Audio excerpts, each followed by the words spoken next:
With your cute ass.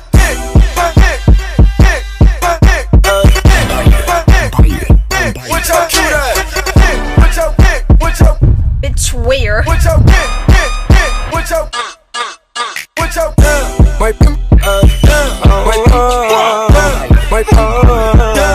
Hola YouTube, it's Candace and Tiki, and we're gonna do a story time, a juicy story time about some fake love. Take it off, boo. we're going to talk about my worst dating experience. Okay, so of course I'm not gonna say his name for reliability reasons because he is somebody, I guess. But anyway, so starting off the story, Candace's mom hit me up one day Sipping my tea. and was like, "Hey girl, I see this guy on TV and I think you might be like really into him. Like, so come over, let's watch the show."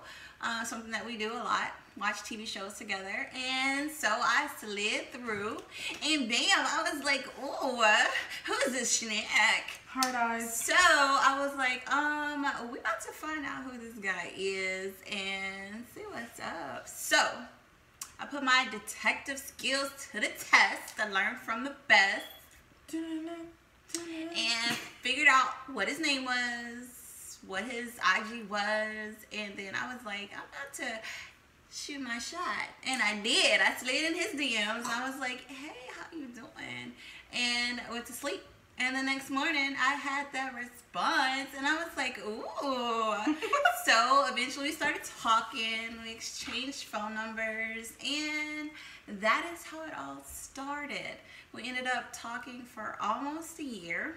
And kind of like in the middle of it, I would like hit her up and I'd be like, this kind of feels a little strange. I mean, he lived in Miami, I lived in Texas. So it was the whole long distance relationship, and of course, you know, we have those issues with communication. So I was like, this just kind of feels weird. But I was getting ready to go and see him, and I was like, okay, we're just gonna see what the vibe is like when I get out there. And what happened?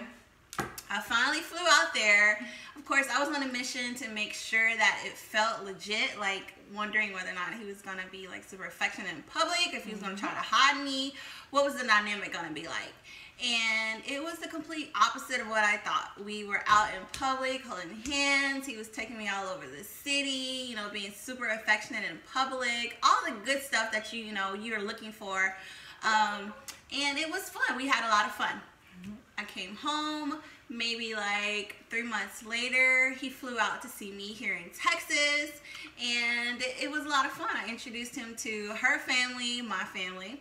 And we just had a lot of fun. We were cooking, barbecues, we went swimming. We just did all the legit Play with my little couple brother stuff. Yeah, that a couple's supposed to do. So I was feeling like, okay, this is it. Of course, we're talking every day, FaceTiming. I mean, the communication would get a little sketchy at times, and every time I would bring it up, he just, hit me with the, "Oh, baby, I'm sorry, I'm trying to get my gym together," and of course, he's filming for the show, and so, I was just like, okay, we'll see what happens.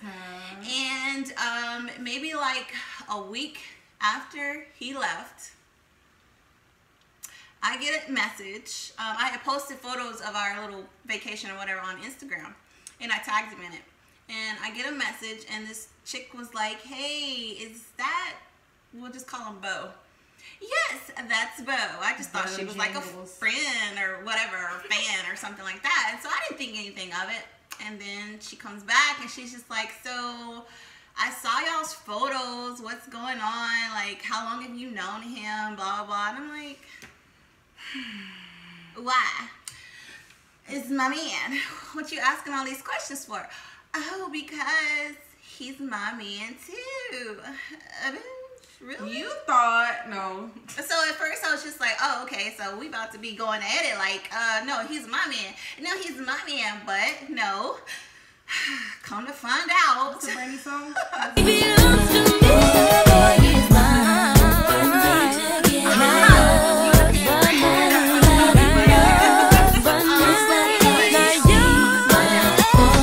We end up getting like a messages from all of these females. Like, oh, you claiming him, but he's mine too.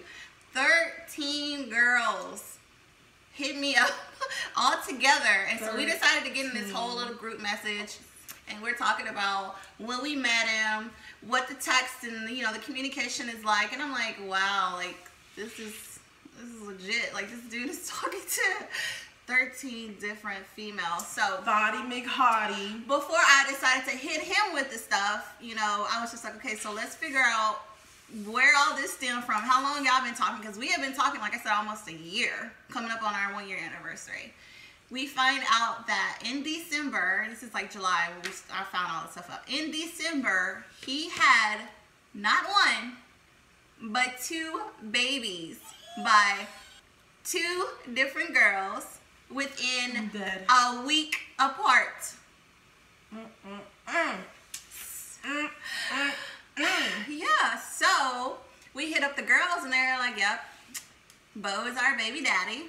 Nobody knew about each other. They didn't realize that another child had been born a week apart. Like, we're putting all this stuff together. And then I decided to hit them up with the facts, screenshots, and just be like, okay, you, nigga, And yeah, I know pretty much what's been going on. And of course, he's just like, oh, baby, don't believe that. And I love you, and please don't go, and blah, blah, blah. And I'm just like, yeah. So I block him. And, well, that wasn't the end of it. He comes back a couple of weeks later, hitting me with the same thing. I love you. Please don't go. My love. I miss you. And I'm like, you still gonna get this. Right. Okay. And I blocked him again. And yeah, so the worst part about this situation, outside of the fact that he just had 2 kids by 2 different baby mamas, is the fact that somebody contacted the blog that's on Instagram called Industry on Blast and gave them the whole story. My photos, his photos, and so we got put into this blog post.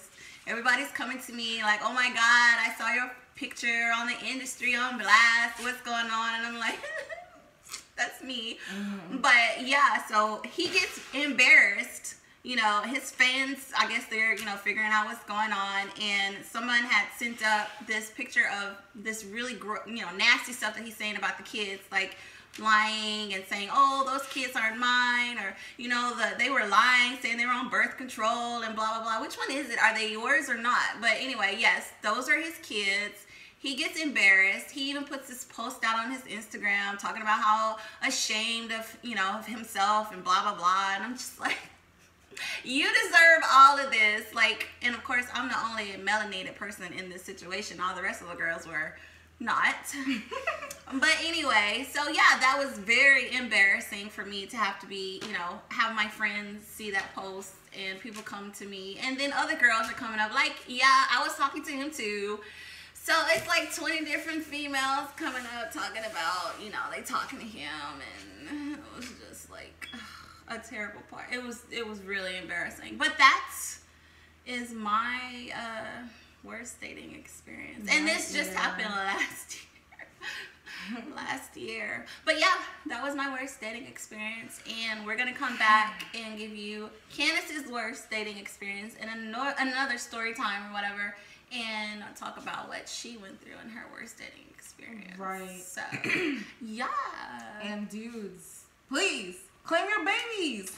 Claim your babies. Like, that is just ridiculous. It was disgusting. How do you have children in this world and you're not even acknowledging them? Talking about wanting to have kids when you have kids. Like, that doesn't even make sense. So please, get your life. 2018, claim your kids. Like, if you know they're yours, like, that doesn't even make sense. Especially when you're on a platform. What are you scared of? What are you hiding? Stop lying. Just stop lying. It just gets you in this terrible situation. So he had to face all the backlash because he was America's sweetheart and blah blah blah. And yeah, right. So he was embarrassed. I felt good. I was being petty.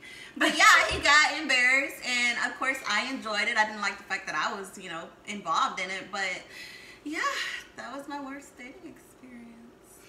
All right, guys, if you've ever been in a similar situation, get into the comments, like, subscribe, comments, and have a great day. Adios.